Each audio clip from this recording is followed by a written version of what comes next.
I'm Yep.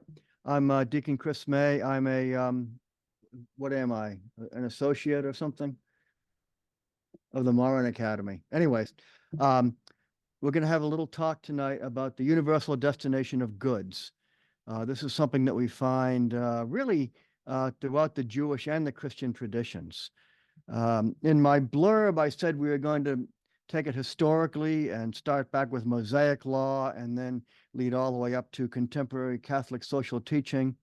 I'm actually going to invert that sequence. And first we'll present what the Catholic Church has taught on this topic. Then we'll go back and we'll look at where we see traces of it throughout the Christian tradition and the Jewish tradition. So the universal destination of goods means that the goods of the earth are destined for the benefit of everybody. There is a right to private property, but it's at the service of the universal destination of goods. Private property gives order to the ownership of goods so that they can be distributed fairly between people. Without the right to private property, things will be much more chaotic.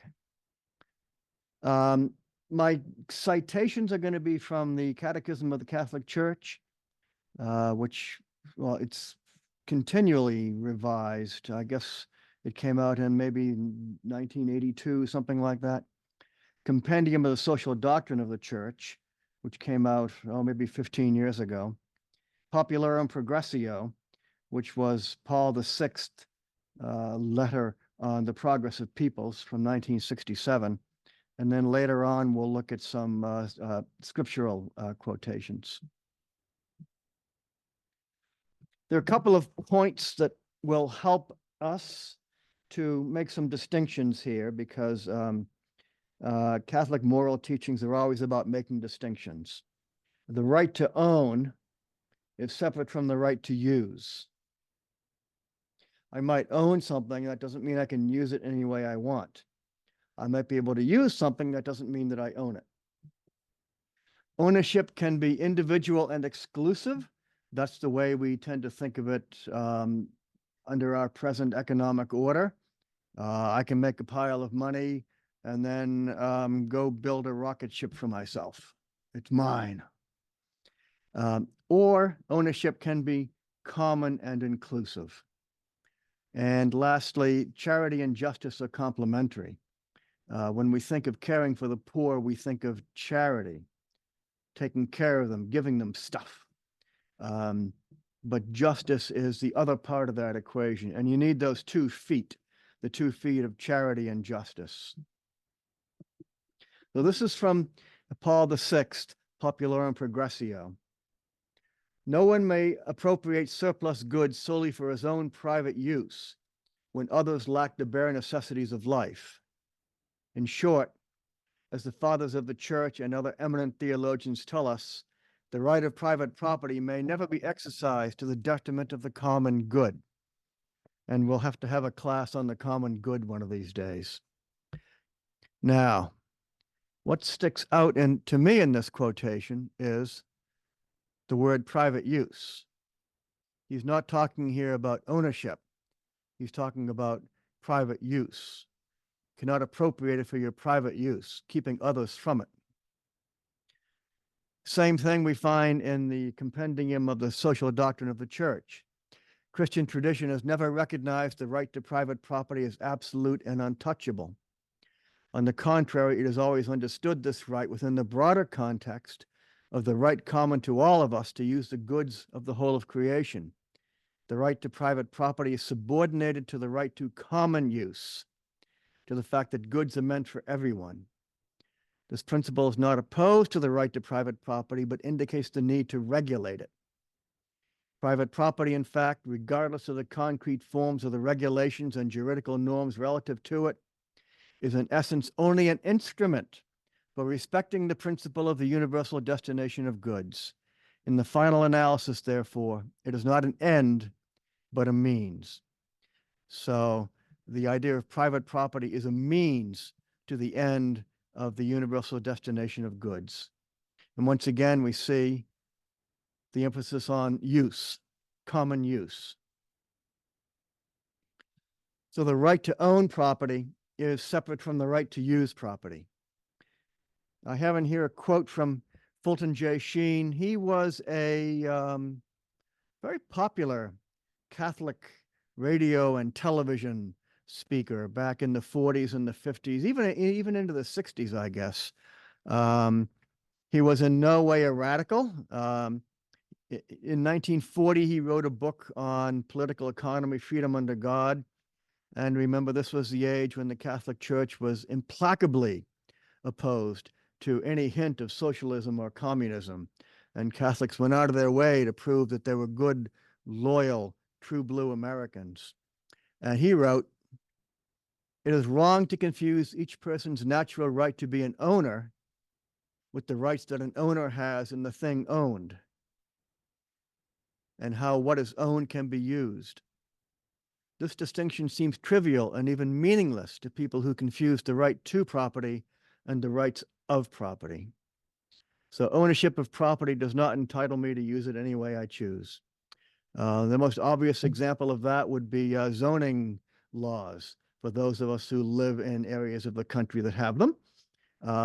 I cannot bulldoze my house and turn it into a radioactive waste dump.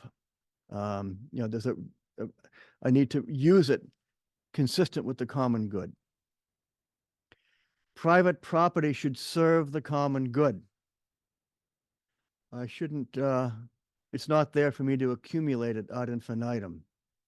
This is from the Catechism.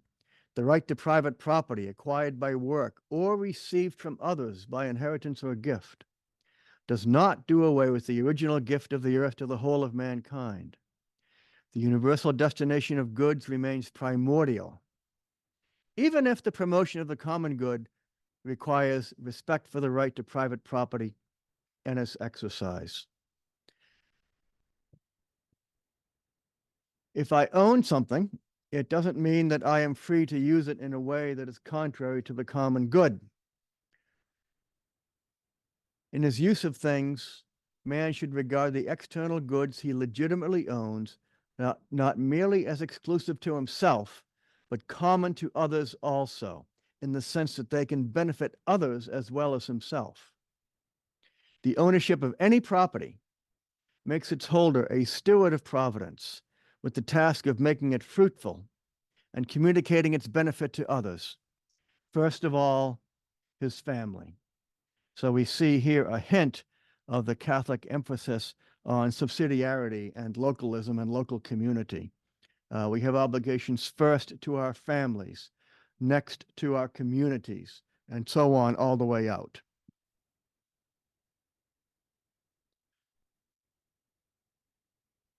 Goods of production, such as land, factories, practical or artistic skills, oblige their possessors to employ them in ways that will benefit the greatest number.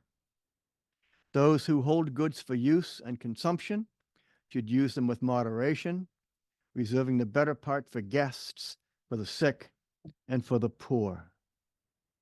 This really goes contrary to the whole American ethic of accumulation and of materialism and of more and more and more stuff.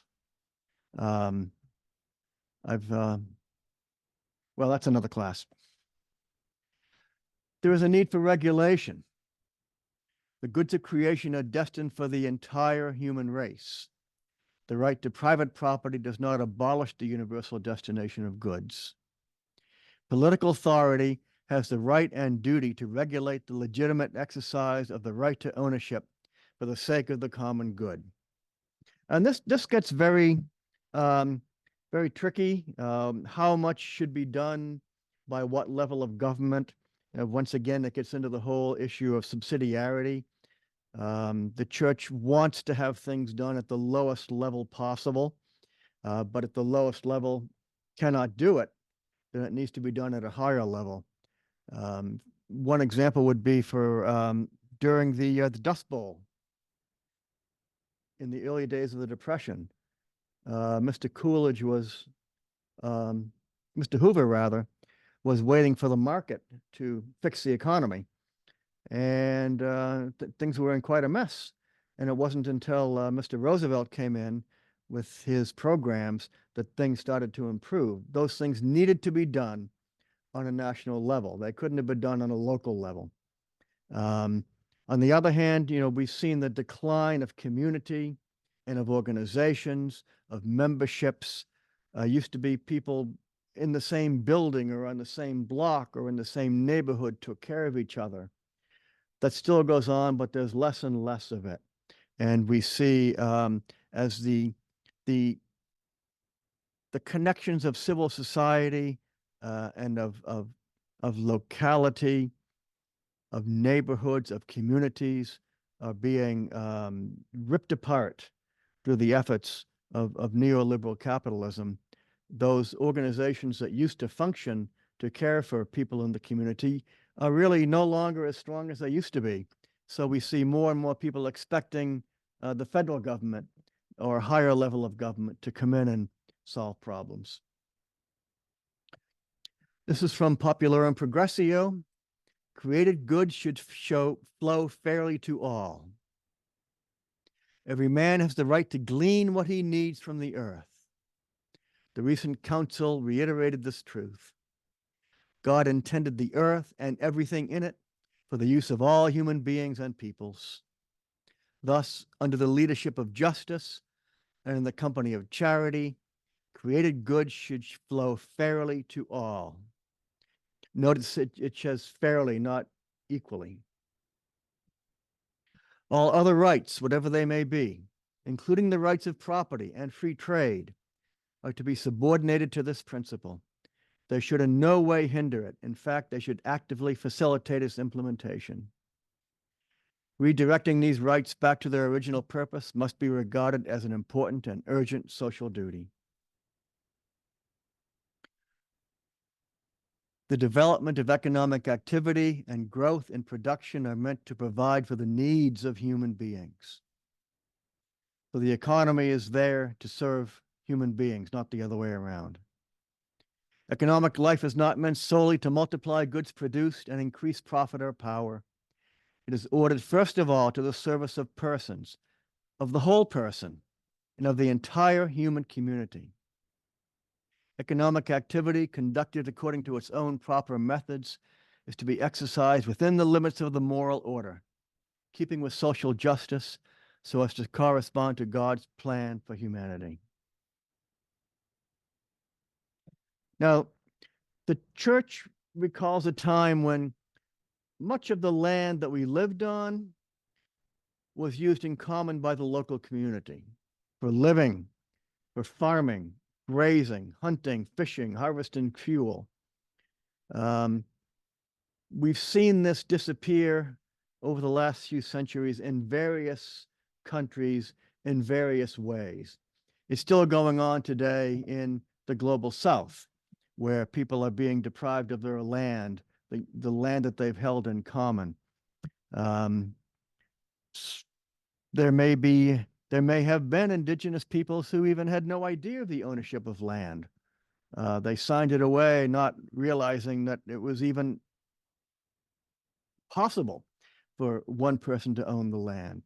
We certainly saw in Europe under the old medieval order where the poor were cared for and they had the right to take advantage of the common land. These lands were seized and privatized at different times through different methods in different lands by different ways. But it's all what we would call the theft of the commons or the primitive accumulation, where people were driven off the land and forced to go work for wages. But the church recalls a time when land and a lot of property was held in common. And even as a kid growing up in the country, it was considered bad form to post your land. Posting your land, no trespassing, that was something the city people did when they moved in. But the country people went on to each other's land all the time. They hiked on it, they hunted on it, they knew enough to use it responsibly. And I don't know if that's still the case in the country or not. but it used to be a nice way to live. Sheen goes on talking about the joint ownership of limited resources. He says it also may be appropriate at times to limit the ways in which something may be privately owned. Such possessions as land and natural resources, for example, being finite and created without human input, may call for different forms of private ownership than man-made capital. When I think of the joint ownership of limited resources, a branch of my family lives in a fairly poor, fairly remote agricultural valley. And probably 20 or 30 years ago, the government gave them some breeding stock. So they gave a stallion and a bull and a ram and so on to the community to use for breeding their animals. And these were owned in common. And the farmers in the valley would get together and decide, well, who gets to use the stallion this week? Who's going to overwinter the bull? And it was something that they owned, but they owned in common. And they got together to agree how to use it.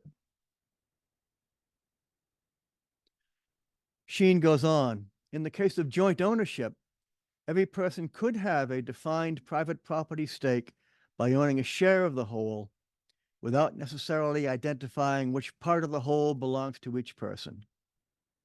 Corporations and cooperatives are owned in this manner, as were the so-called commons, with each resident having the defined right to, for example, graze a certain number of animals or gather a certain amount of fuel. Even growing up in New England, every town had its town commons.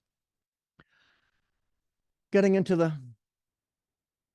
commandment, thou shalt not steal, forbids unjustly taking or keeping the goods of one's neighbor and wronging him in any way with respect to his goods. It commands justice and charity in the care of earthly goods and the fruit of men's labor.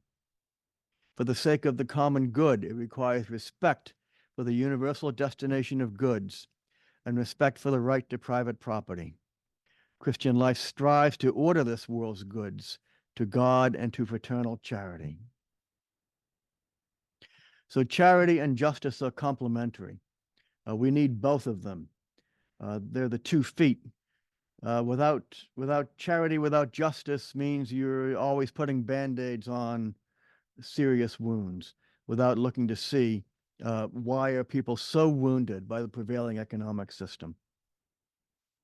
I tried to track down the source of this quote, and it's attributed to both Dorothy Day and Dom Helder Camara, who was a bishop in the Diocese of, I think, in Brazil.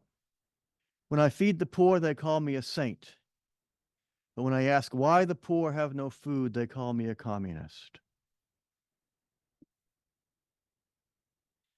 Now, we get into the topic of expropriation.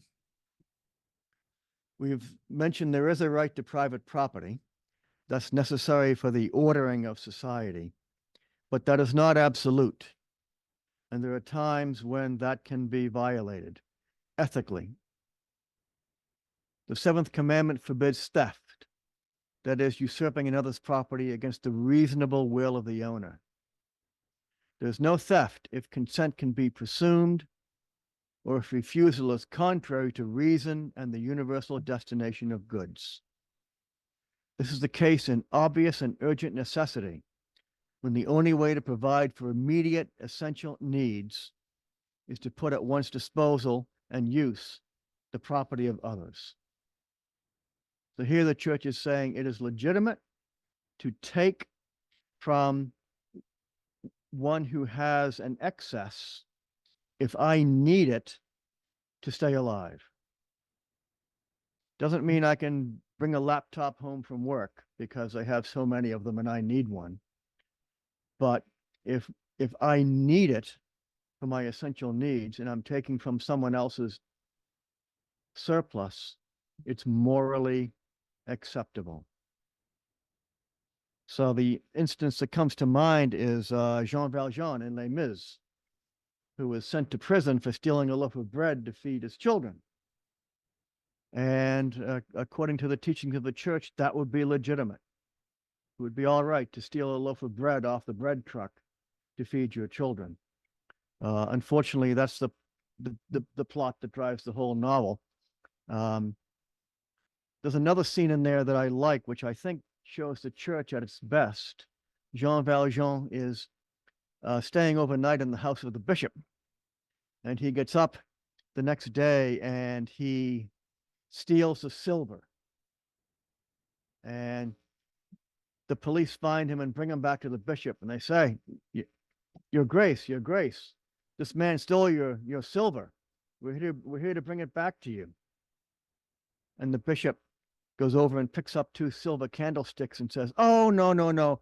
I gave it to him. Here, you forgot the candlesticks too. Take them. And to me, that always showed the Roman Church at its best. It doesn't always live up to that, but at its best.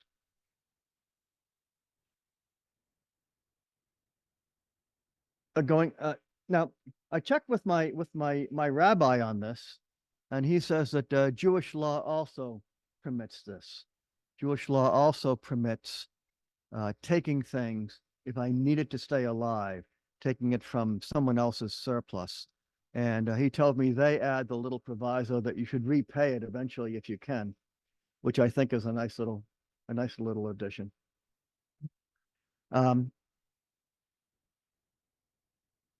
Further in the Catechism, in the beginning, God entrusted the earth and its resources to the common stewardship of mankind to take care of them, master them by labor, and enjoy their fruits.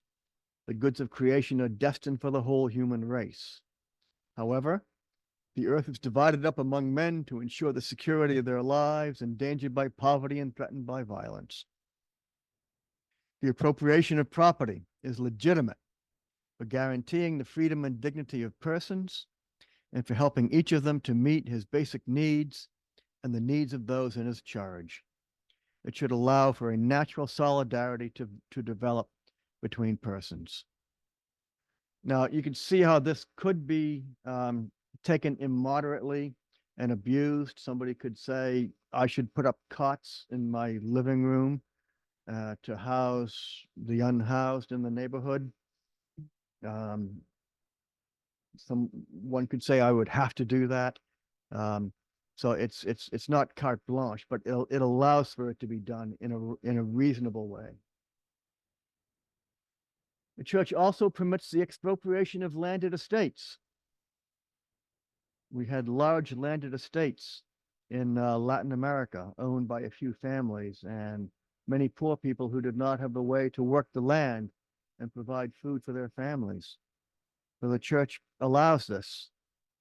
If certain landed estates impede the general prosperity because they are extensive, unused, or poorly used, or because they bring hardship to peoples or are detrimental to the interest of the country, the common good sometimes demands their expropriation. Vatican II affirms this emphatically in Gaudium et Spes. At the same time, it clearly teaches that income thus derived is not for man's capricious use, and that the exclusive pursuit of personal gain is prohibited.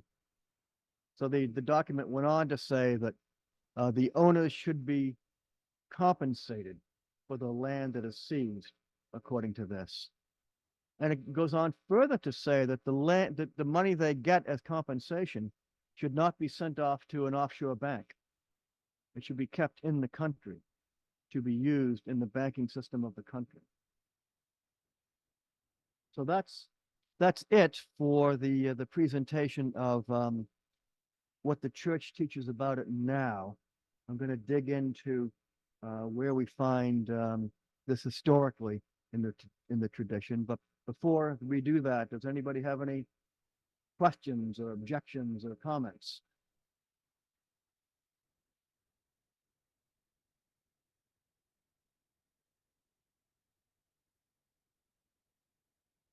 Chris, I have a question.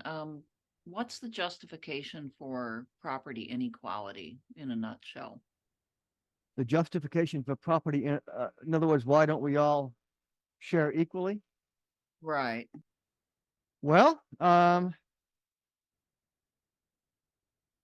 was addressed really in Rerum Novarum, where the right to private property was defended because it gives people an incentive. And you have to, practically speaking, knowing human nature, you have to thread your way carefully on this so that people have an incentive.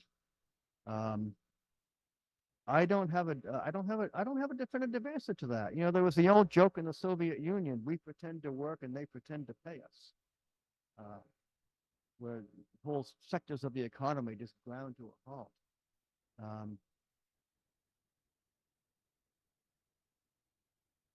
Oh, what does a bit of expropriation mean for taxation? Um, are you asking, Jacob, is expropriation seen as is taxation seen as a form of expropriation? Yeah, or like, would it be justified or not justified? Since like I feel like the argument could be made either way.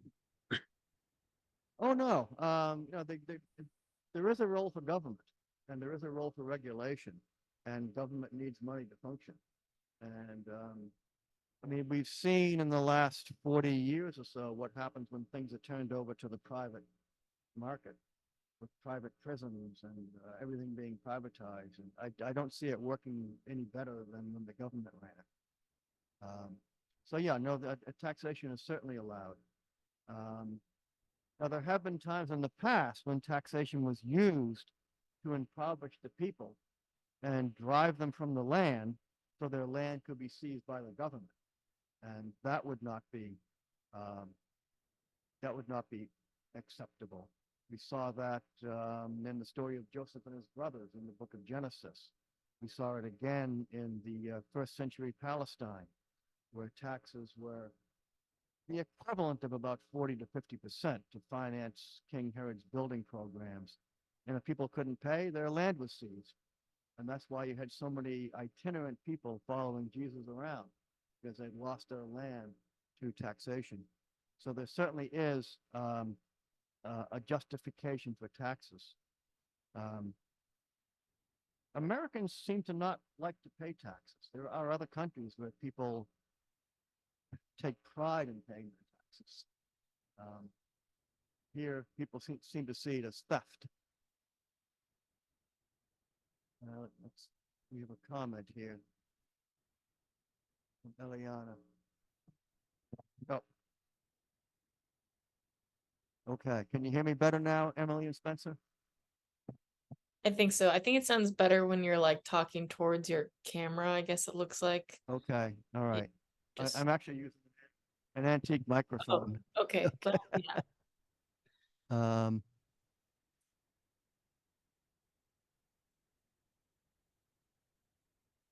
Yes, okay, the kingdom of God being kept from its rightful inheritors.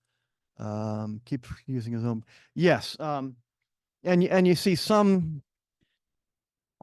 translators and commentators reading the Christian New Testament now and seeing it as being a handbook for dealing with an oppressive kleptomaniac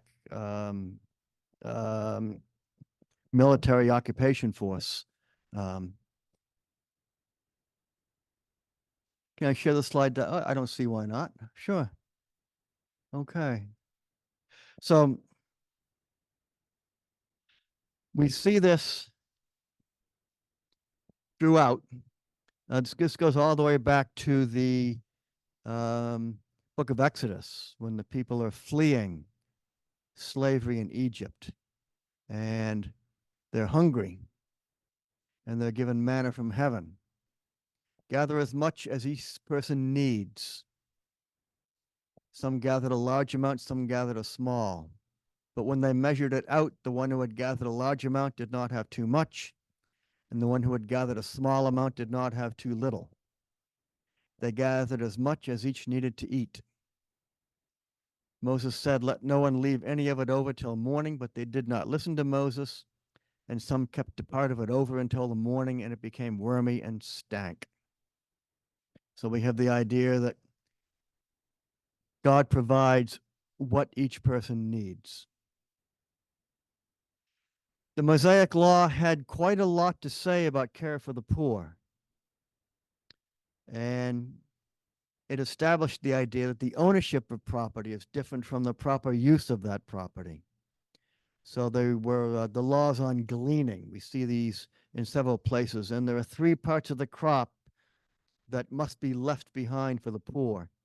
The corners of the field. So when you're harvesting, you don't go hedgerow to hedgerow. You leave the corners for the poor. The second harvest, anything that was left over, anything you missed the first time through. And any part of the crop that you've forgotten and left behind, you cannot go back a second time and get it. It is to be left for the poor.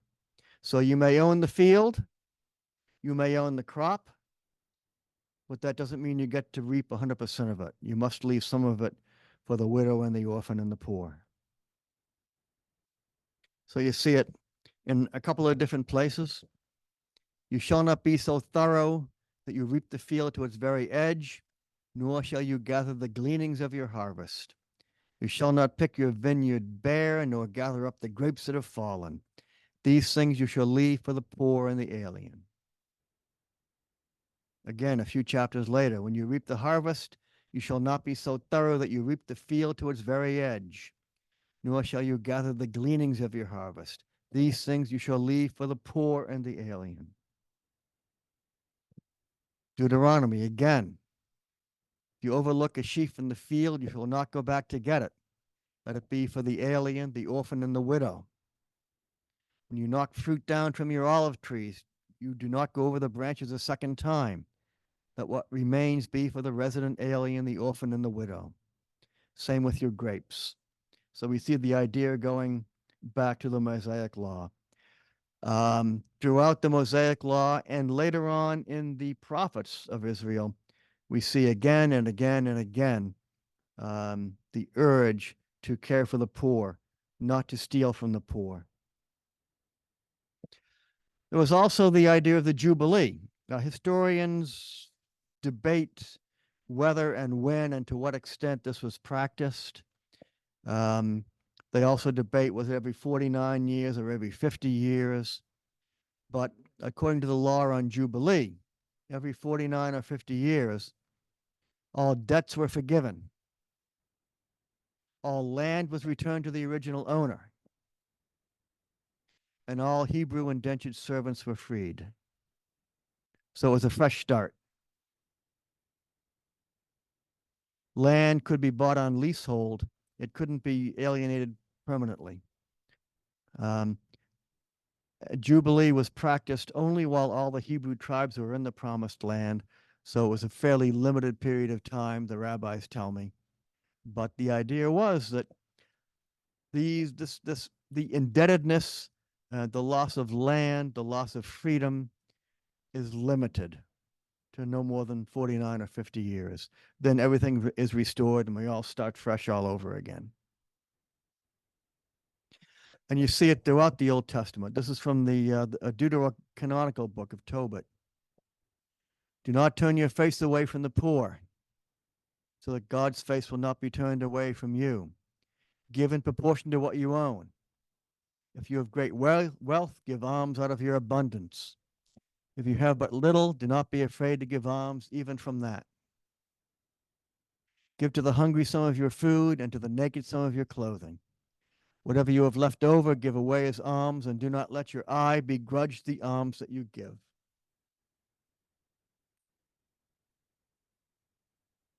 Okay, and Jacob, I see Marx was critiquing the wood theft laws.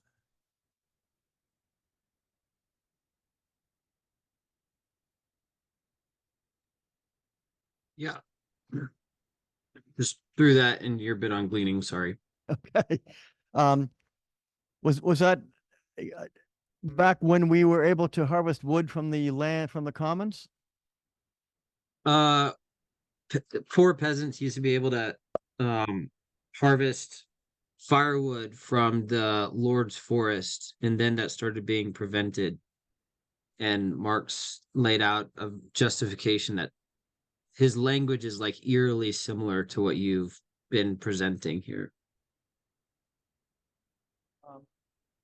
I seem to remember a winter or two when I was young and poor, maybe harvesting a log or two from the Lord's forest.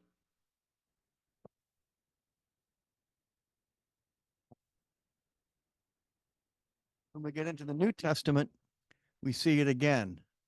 John the Baptizer is asked, "What should we do?" He said, "Whoever has 2 tunics should share with the person who has none. Whoever has food should do likewise." And the idea that you cannot serve God and mammon. Mammon, of course, being actually a false idol, a false god. We see throughout Jesus encouraging voluntary poverty.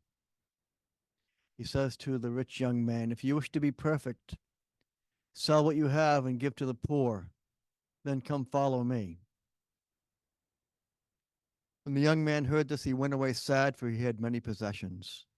Then Jesus said, "Amen, I say to you, it'll be hard for one who is rich to enter the kingdom of heaven." So far, we're seeing the encouragement of charity. It's about to take a much darker turn here with the Matthew's, the apocalypse in Matthew's gospel, which many of us would have heard last Sunday. It's a long passage, so I'm going to read the whole thing. It's also one that in my tradition we frequently read at funerals, which is always interesting. Now, remember, this has all of these first century images in it of kings and goats and eternal fire and angels and demons and so on. When the Son of Man comes in his glory and all the angels with him, he will sit upon his glorious throne, and all the nations will be assembled before him. And he will separate them one from another, as a shepherd separates the sheep from the goats. He will place the sheep on his right and the goats on his left. Then the king will say to those on his right, "Come, you who are blessed by my Father, inherit the kingdom prepared for you from the foundation of the world. For I was hungry and you gave me food. I was thirsty and you gave me drink. A stranger and you welcomed me. Naked and you clothed me. Ill and you cared for me. In prison and you visited me."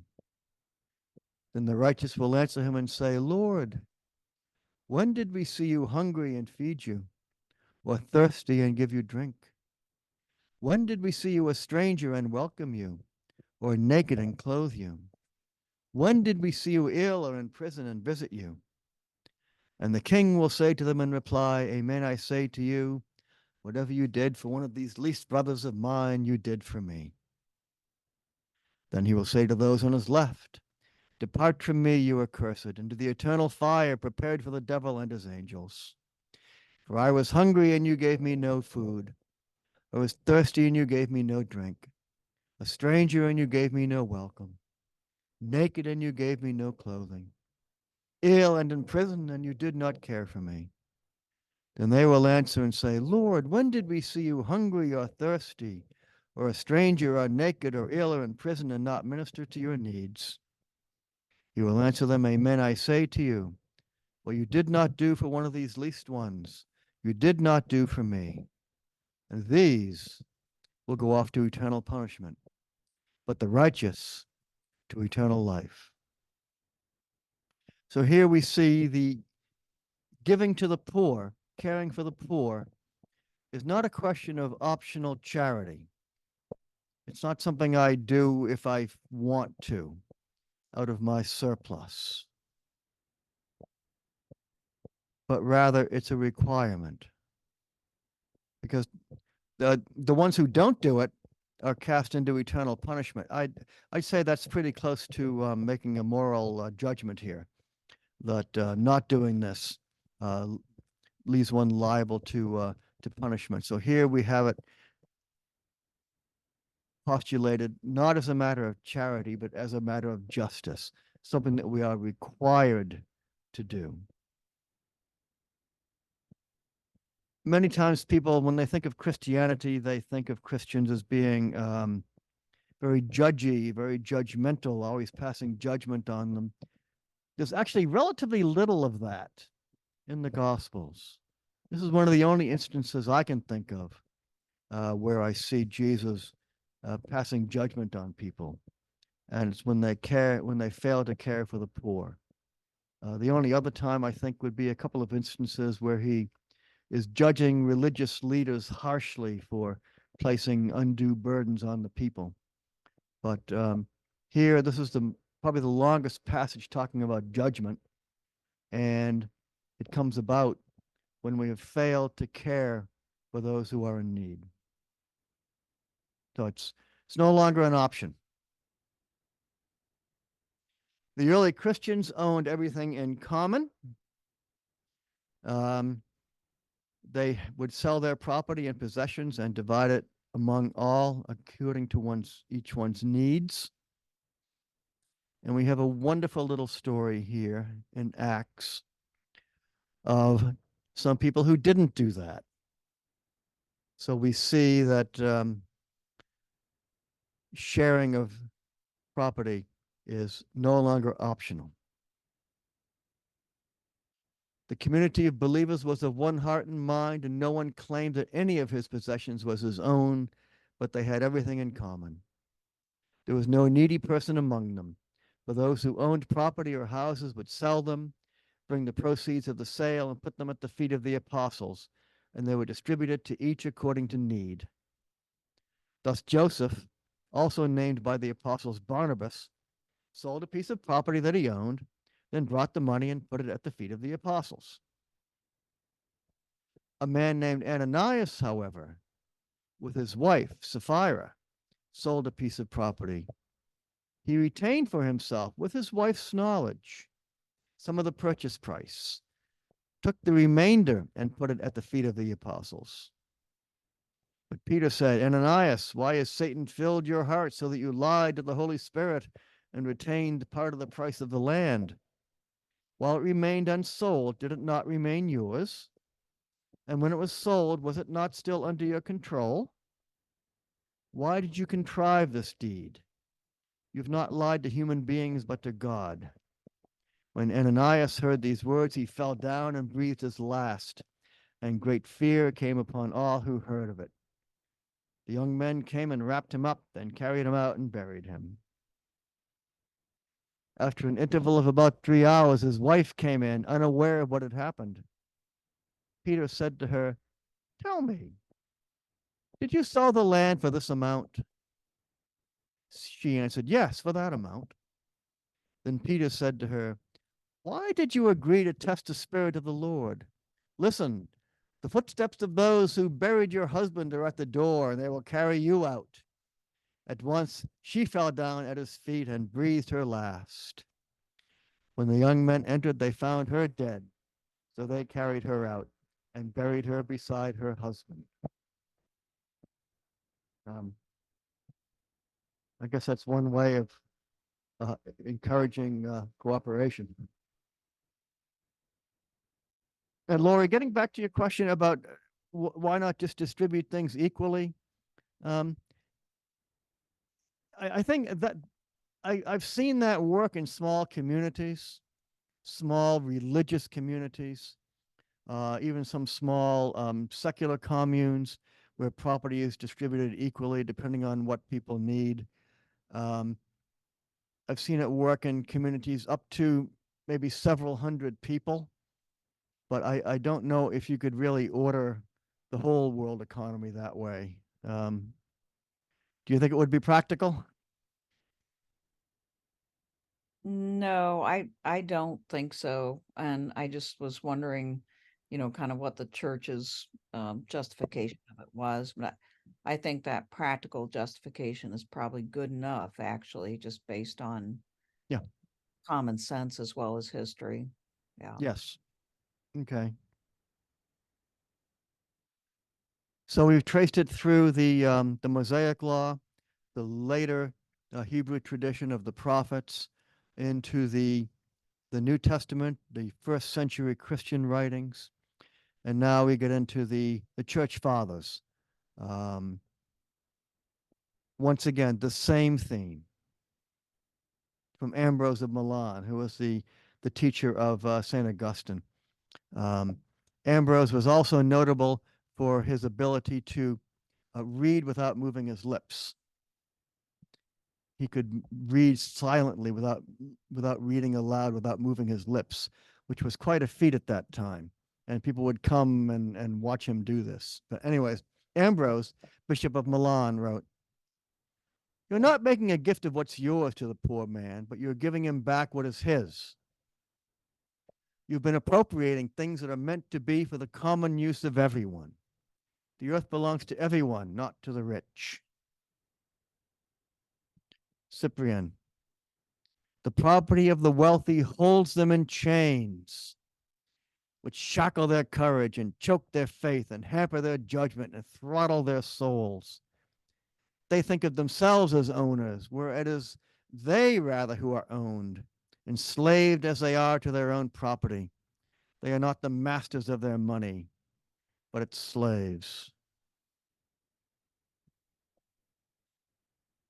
I live in kind of an older planned community. We have wide streets, and then we have alleyways behind.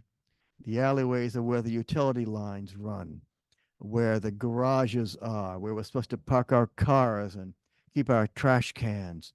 So the streets are there as a nice wide streetscape. But I find more and more people are not able to park their cars in the back, in the alleyways or in the driveways or in the garages, because their garages are full of stuff. The cars spill out onto the main road because people have so much stuff. There's no room to park their vehicles back where they should.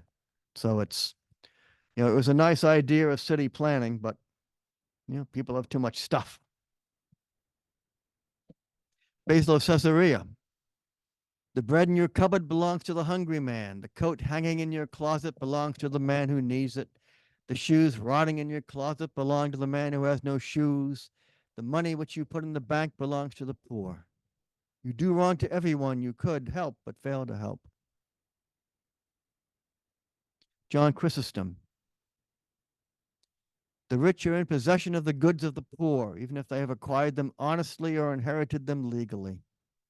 Not to enable the poor to share in our goods is to steal from them and deprive them of life. The goods we possess are not ours, but theirs." Irenaeus, "The Lord said to divide everything we have with the poor.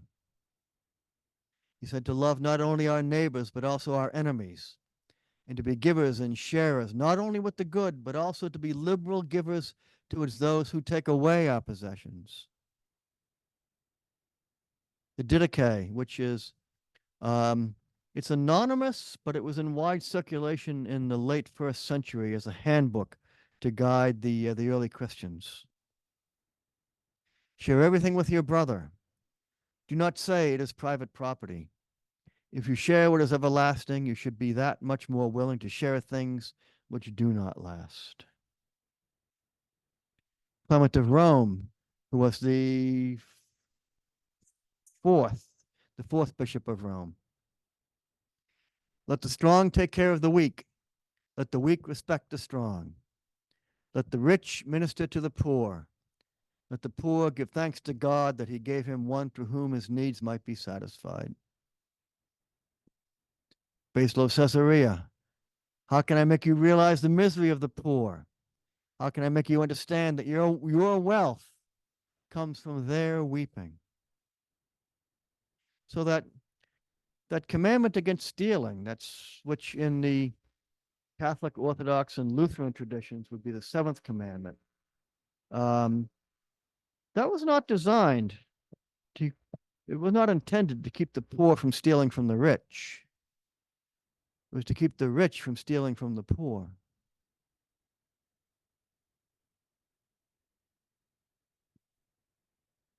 And here was an observation of the Christians. They love one another. They do not overlook the widow, and they save the orphan. The one who has ministers ungrudgingly to the one who does not have. When they see a stranger, they take him under their own roof and rejoice over him as a true brother. For they do not call themselves brothers according to the flesh, but according to the soul.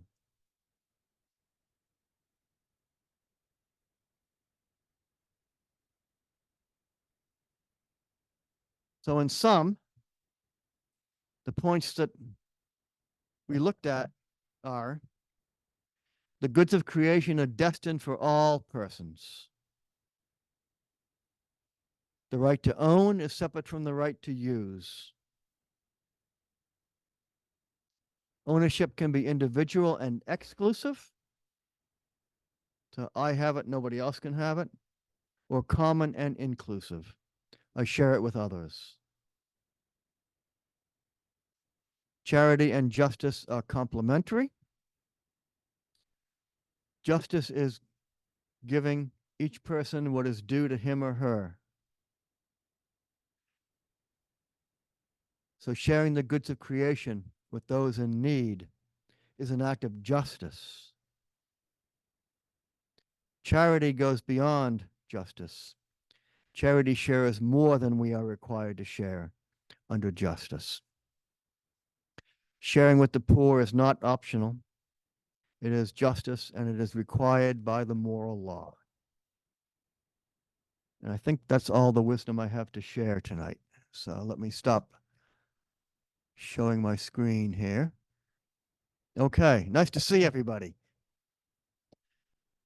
Questions or comments, objections?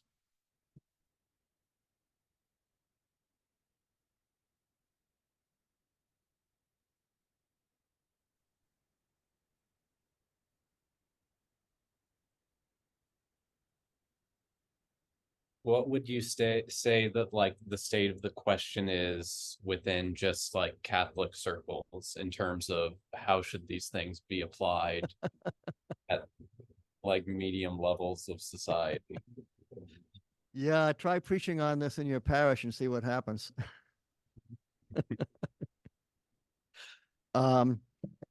Many people find this quite shocking.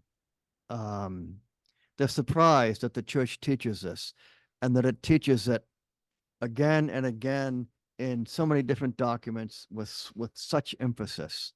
It really is largely overlooked in, at least in North America. But it's key. If you look at that long book of the Compendium of the Social Doctrine of the Church, it gets into all kinds of details. But it starts off first with the dignity of the human person, and it connects that dignity of the human person back to the fact that we are embedded in the life of the Trinity, that we are given, we're created for relationship with each other. Then it goes right into the idea of the common good, and right into the idea of the universal destination of goods. So it's right up front there.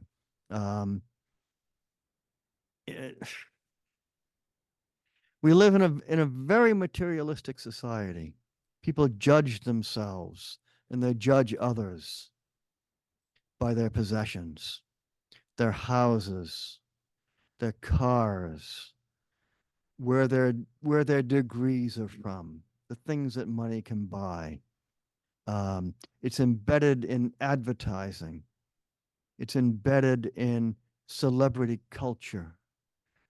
Everything on television really is oriented to this. And it's something that needs to be preached, and it needs to be said. I heard a quote from, who was it now? I forget who it was. My mind is starting to fail. There's an Anglican bishop who said, when St. Paul preached, he started riots. When I preach, they offer me tea.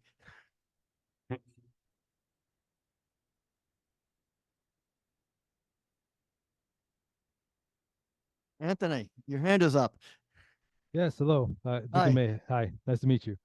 So something I want to bring up that when I think about these ideas as a Catholic who's trying to live a faithfully Catholic life, And then, of course, living in this modern world that we live in, one of the things that I think complicates the picture a little bit, at least, is the idea of how much, or to what extent, modern governments and the way that things are organized seems to have like taken over so many of these things that used to be primarily the function of the church and the faithful, like Yep. things like modern welfare programs and things like these agencies that handle a lot of these things. And so then, if you're a person living in one of these countries like the United States of America, maybe especially if you live in places where, in a place where, let's say, there's not a lot of visibly obviously poor and in need people that you can just go, oh, that person needs help, let me do something about that. And then again, there's these government agencies that seem to be handling so much of it. Where does that actually leave us then in terms of like where the rubber meets the road, like what like I and or us as individual Catholics are supposed to be doing to actually live this out in this specific context? Like how what are we meant to do? I think answering that question is really the one of the purposes of the Morin Academy. Hmm. What do we do where the rubber meets the road? Mm. We got into this situation, I think, because economic forces, the acid of capitalism dissolved human relations. It's driven families apart. People had to move out of their villages or their towns because there were no jobs except to join the army. We were told to, well, get out of flyover country, move to the coast and go to college and learn how to code. Well, what about the people left behind? The people left behind knew that they were left behind. We saw that in the election of 2016 when the basket of deplorables spoke. I don't know how we rebuild local community. One little piece at a time is the only way I can see of doing it. In parishes, in union halls, in clubs, in voluntary associations. I don't have a better solution than that. We've seen the decline of civil society, of all kinds of local organizations, especially in the last 40 or 50 years. I think this is one of the themes, I think, in Patrick Deneen's previous book. What was it? The Failure of Liberalism? Was that the title? Why Liberalism Failed. Saying that, all these local communities, these local organizations found themselves impotent and dissolved, and the need was still there, so the federal government stepped in. Yeah. Do we still have Granges? Are there still Granges? I haven't seen a Grange Hall in ages. Yeah. You see, there are some examples of it being done locally. If you're a Catholic, maybe your parish has, say, St. Vincent de Paul Society that'll raise money from parishioners and give it out to those in need. And that's a good example of localism and of subsidiarity. When I first started working in welfare back in 1971, there were still benefit programs that were funded by and administered by the local municipality. So if you applied for general relief, it would be somebody in the town who took your application, who knew you and knew your family and knew where you lived and knew where you went to school and knew who in town was hiring. That doesn't happen anymore. Everything's done on the state or the federal level. People are more isolated, more insular. My grandmother, I think, probably raised half the kids on the block during the Depression. People are afraid to go into each other's kitchens now. So,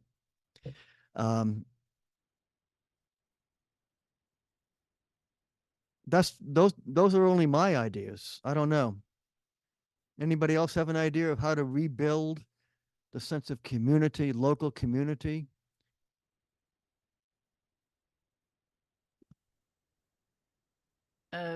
Sometimes I wonder if in order to make that happen, we do need to have that higher level. You mentioned that at some point in your lecture, that sometimes the local subsidiarity level is not enough because the circumstances Yep. require more. Since we've lost how to build local community, because we've lost the traditions and memories, and we don't have the context as much as we did before, because of all the changes that capitalism has brought. I wonder if we wouldn't need to have some level of socialism of some kind in order to facilitate the development of social behavior again. But I realize how problematic that is, but I don't know if you want to comment on that. Well, yeah, I think you'd have to start by renaming it. You couldn't call it socialism. That's too vague of a people. That means something different to everybody. Whereas, it's just good old fashioned American taking care of each other. Unfortunately, I would say that what most of us experience as good old fashioned American taking care of each other isn't taking care of each other. And Right. that's the problem. And so I feel like one of the things I noticed that someone mentioned about knowing your neighbors, but also, inviting in our parish communities for us to have different kinds of connections, because that obviously was one place that we did have deeper relationships. But I think I have found that one of the challenges is that we really have such a distorted view, as you talked about what we even need anymore. And so it feels like in order to be sharing enough we have to feel a little bit of precarity in relationship. I mean, we aren't willing to take enough steps to feel like we need to share with one another. We protect ourselves so much. And so part of it is to find ways to have more opportunities to share with one another. And I don't think we even like a tool bank, we don't have those. They have those in Europe, but we don't have those. Everybody has to have everything of their own. So I think thinking along those lines, communal ways to do things, even something as simple as a little free library, a little free whatever, beginning to show those kind of communal possibilities in neighborhoods, I think can be just a witness that begins to give people a different idea of what it means to act in community with one another, and to lower their expectation of what they need. Yes. Yep. No. Yeah, I wonder sometimes if I go ahead. I have a comment. The last person that touched on what I was thinking about. We need to get out and actually get to know our neighbors and talk to our neighbors and find out what they're doing and what they need and so on, and start trying to recognize everybody regardless of who they are, to take the time to actually teach them or treat them like you know them. I think that would be helpful. Do you think that's easier in rural areas than it is in the cities? It could, it could be, although I'm sure it is easier in a small rural area, but it also is possible when you just get out and walk in your neighborhood. Just get out of your car and walk. And when you see people out, take time to talk to them. Yeah. And do you find that usually, because I know you do a lot of that, like, does that usually, are people open to you when you reach out to them, or I guess could you just describe what it's what you do? Yes, largely they are. Largely they, I I don't have any people push me away. You know, largely they are. Now, some people, of course, are more easier with it than others. But you know, large. I don't have people say I don't have time to talk to you. You know, but I'm sure that there are there are situations where that happens, where people just their life is so busy they don't want to take the time to do anything else, except what they're headed for, but I that's what but when I was when raising the family, and the whole family would be on a trip traveling across the country. And one time I saw a farmer out working in his field. I stopped the car and I walk over to just see how things are going with him and what he's doing. And when I got back to the car, one of the kids says, "Dad," says, "what do you do that for?" Well, it is important that we try to get to know one another. Yeah. I think many people, you touched on something, many people just feel as though they don't have the time. Yeah. They're working, or they're working two jobs, or both partners are working, and they're just scrambling Yeah. to try to pay the bills, and they don't have and I think that's one of the factors in the decline of a lot of these community organizations. People don't have the time, big blocks of time, to go to meetings, to get together with others. Yeah. Laura, did you have your hand up? Yeah. Hi, everyone. I just wanted to say that I think it is really important. I'm like listening and reflecting on what we're saying, and it's really important to get to know your neighbors, and definitely like a crucial step in like rebuilding the common. But I definitely think it's not enough, because I think like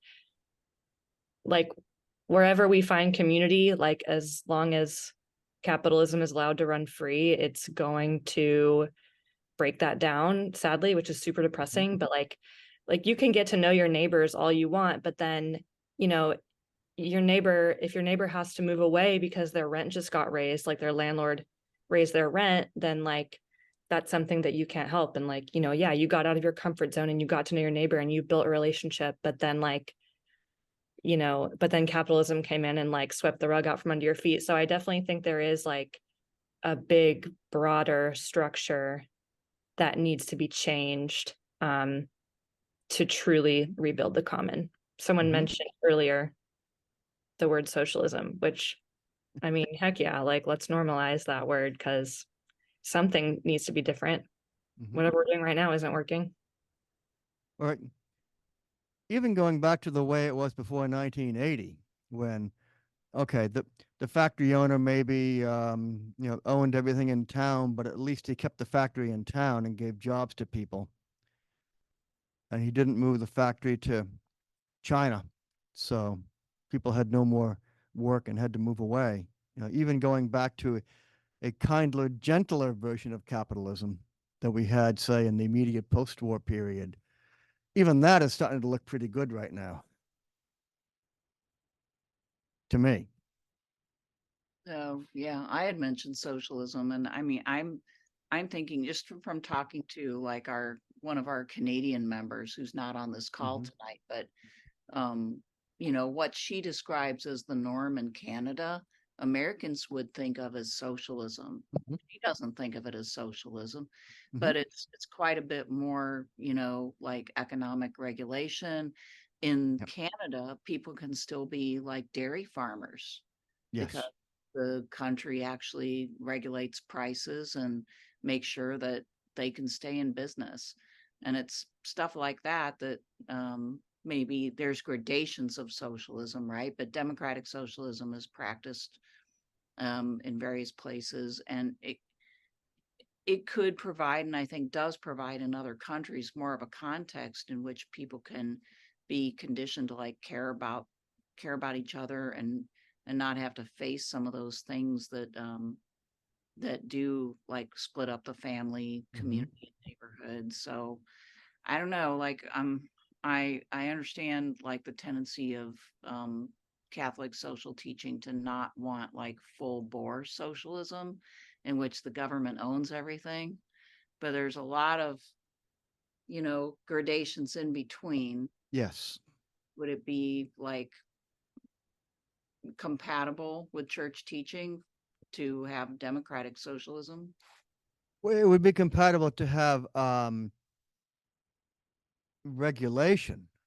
You need to have regulation. We've seen the last 40 years this drive to deregulate everything, and it's a race to the bottom. It's benefiting nobody really. Yeah, it certainly. I mean, the church is relatively agnostic as to how you organize your economy, how you organize your political structure, as long as you get the result of treating people fairly and respecting the dignity of all human life.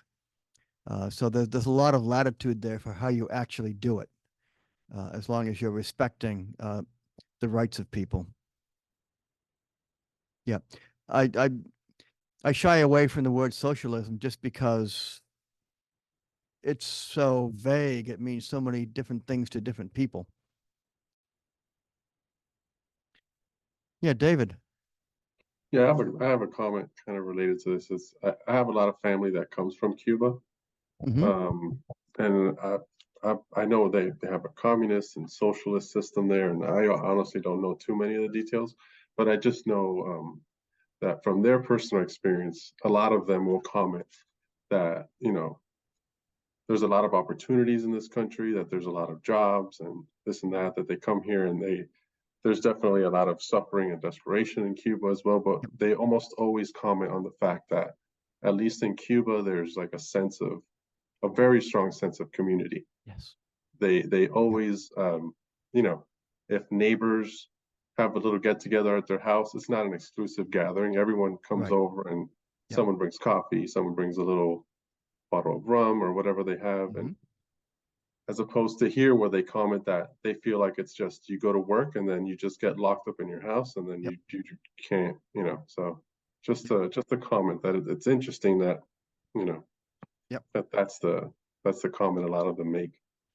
And I've heard that from other first generation Americans saying, you Americans are so lonely.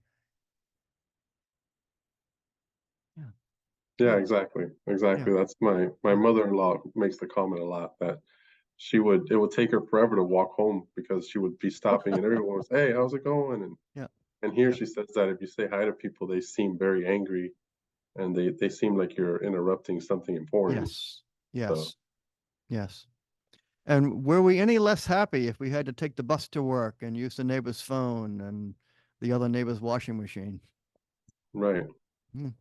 I think it feels like we wouldn't be happier, but I mean, I don't know. Mm-hmm. Mm-hmm. Yeah. And I think the more lonely and alienated and desperate we get, the more we cling to the things that are actually causing the problem. The desire to fill the hole in our soul with our rugged individualism, or more stuff, or more power or prestige. It's almost like we're swirling down a vortex. I think Miriam has, yeah. Yeah, thank you, Deacon Chris. This was wonderful. And I agree with you, David. There is not a sense of community here, even though things have changed so much with so much migration. People tends to be very attracted to people who are the same as them. There is a sense of fear and detachment to people who are different. And there is more empathy to things that we know. It's quite common in different human groups. But one thing, I come from South America as well. When you are in the countryside, in pickup trucks, everybody has to carry a thick rope. so you can pull another cart when there is a lot of rain. And then when you get stuck, you go to a house and they will serve you coffee. And they don't have to, they don't have to know you. And people immediately, it has this, last time that I was doing field work in Panama, people has that empathy. You don't have to be rich, you don't have to be poor. There is not that prejudgment. You are there because you are in a situation, you live in the countryside, people will get stuck. You're going to help people. You're not going to have this prejudgment. It's not a fear to approach. It doesn't have to be necessarily a person that it's in dire need. It can be a coworker. When you talk to somebody, some experience that I've had here in the United States, you ask, how are you? And people just blow you off. They don't care to know you. And I'm not saying this is the United States, but it is something that's becoming more common, especially now that there is more diversity, there is more rejection to that idea, and maybe not ill intention, but people doesn't want to be involved, doesn't want to get hurt. And that's a problem that we don't see in other places, where people is not really reasoning through, should I help my neighbor or anything like that? It's just something you do. So I see where you come from, David.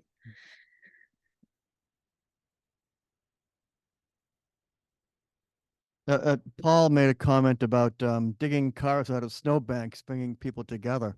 And I think that's a good point. That's one of the things I love about snowstorms, besides the fact that they're beautiful. It's a little bit of Sabbath time. You're not expected to do all the things that you do on an ordinary work day. You get a little time off, and people actually will help each other out to get the car out of the snowbank or get the road shoveled or whatever. I don't know if we're going to have snow days anymore with Zoom. Leah. Yeah, I think that's such a great comment, because I think that's what I meant about precarity. I think we don't really remember that our lives were not as filled with stuff that prevented us from needing our neighbors. And so now that we're so protected, we don't need to reach out to one another. And in fact, anytime we have any thought we buy something to protect it. And so this when I think about the invitation, that's the invitation to leading a life with more precarity, not having to consume, is connected to our social status, but it's also connected to our fear. And so opening that up by being willing to look at the ways in which we can be, we can open our own need. It seems like that's the spiritual practice that we really don't want to do. We might want to think it's a great idea, but doing it is so much harder. And I say that as a person who's lived in a Catholic worker house for a long, long time, and where that invitation to precarity is constantly there. And yet I know from my own experience how easy it is to just make sure you're okay, and to try to figure out a way that you don't have to rely on one another. There's no social approval for being dependent. There is no social approval for needing one another. And especially as you age, or as you become, differently abled, you want people to be, we assume that's the time people are going to reach out to one another, but it's not so. So I think it's such an interesting idea, to that invitation in us, but also to be looking for the chances that we can be, instead of, seeing ways to be stepping out of those places of comfort and security as a step to the future for this. So do I hear you saying that you're encouraging us to allow ourselves to be more vulnerable? I am. That's scary though, isn't it? Yep. Yeah. Eliana.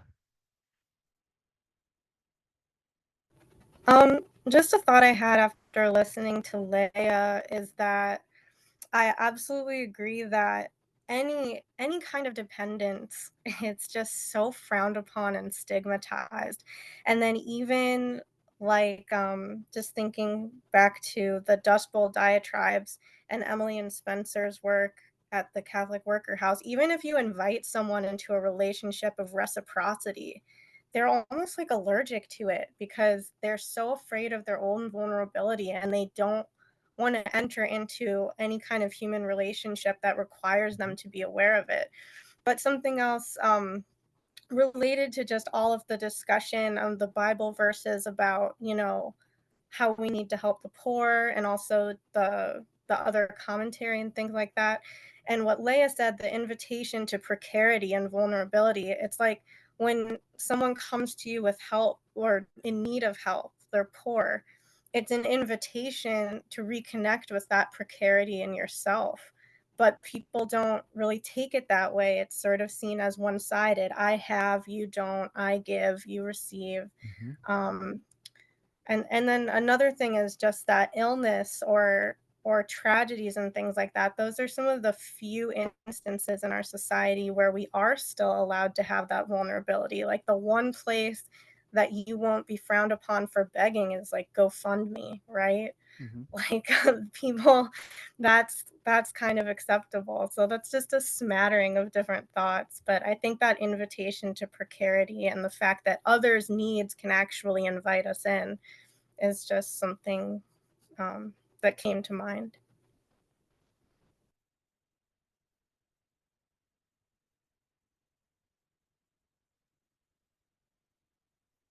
Yeah, and I would just piggyback off that because I think to some extent, to Anthony's question from a while ago about what do we do, like there are all these like bigger structural problems that we can't do anything about in the short term and as individuals. But there's all sorts of ways where like we're vulnerable and where there are other people immediately around us who do need help if you have the eyes to see it and if you're ready to be able to do something about that. And that can either be like you with another individual, or it can be, joining or starting to volunteer at like a Catholic Worker or a Knights of Columbus or a Rotary Club or something. And all of these things are very partial things. And it's not like you go there and there's like an angel choir singing around you and you have this mystical experience, but it is like a concrete thing you can do that if you keep doing will put you in a somewhat different position and in a different space that can potentially lead in directions that you would have never imagined, for whatever that's worth. And sometimes it's just realizing that you've done what you can, but you live in a dark age and there's not a lot you can do about a lot of things. And I guess I hope that's all okay. And I think that there's a limit to how much you can rely on technocratic solutions unless the human heart is also changed. Yeah. And that's not at all to take away from what people were saying about these structural things will drastically reduce what we can do. Yeah, it's all true. Yeah.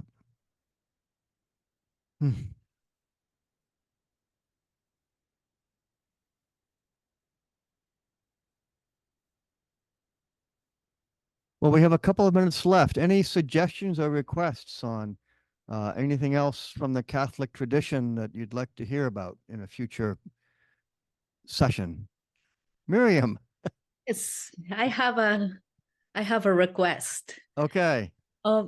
What about digging into monastic orders and some of the history of communal work, especially prior the technologies that we have now, in the fabrication of, for instance, cheese and wine and beer, and how making these foods that perish and at a longer period of time in an organized community that it's united by faith, by prayer, but also it's part of the economy of the county, of the burg, or whichever social formation is connected to these monasteries. I think it would be interesting to see how that explore historically how that worked out with people who were in the monasteries and outside of the monasteries. That's something that I'm curious. About. Okay. All right. Well, I've And- lived in a few of those places, but only in the Oh. last century. Yeah. Where did you Yeah. live? Oh, here and there. Here and there. Okay, well, Yeah. yes. And even the fact of how barbers learned from monks how to treat and do operations, the origin of the medical treatments and all of that. So that's being centers of knowledge, and not only knowledge that is scholastic or academic, but also that can be applied to subsistence. Yeah. So that's my request. Well, and the monastic orders took different shapes in different countries in Europe and in different eras. So it's it's quite an interesting history. Okay. Any other suggestions?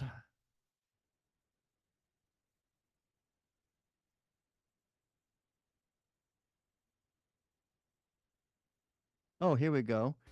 Jesus and in the Bible and Jesus in the Quran. Okay. I've talked with my imam about Jesus in the Quran, Isha, but not enough to be able to speak to it.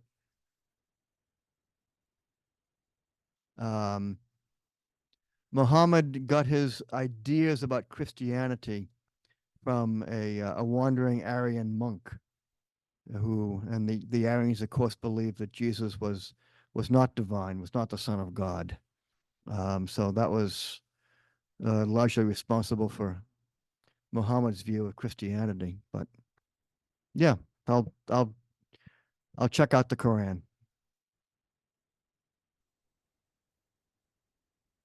Early Christianity, how they lived and shared. Okay. All right. I don't know how long this communism survived, perhaps in just the first generation or two. Usually when people start pairing off and having children, that's when conflict tends to be introduced, and people want to make sure that their kids get enough and so on. So I don't know how long it lasted, but the early Christian community was very varied. It wasn't uniform at all. We had different little churches in different cities, and they all had their own characteristics and their own idiosyncrasies. So you had, for example, the community of John, responsible for John's gospel and the 3 letters in the book of Revelation, which was very egalitarian, very spirit directed, with no use for any kind of leadership or authority. And eventually they just kind of flew apart because you can only be egalitarian and spirit driven for so long, and eventually you fly apart.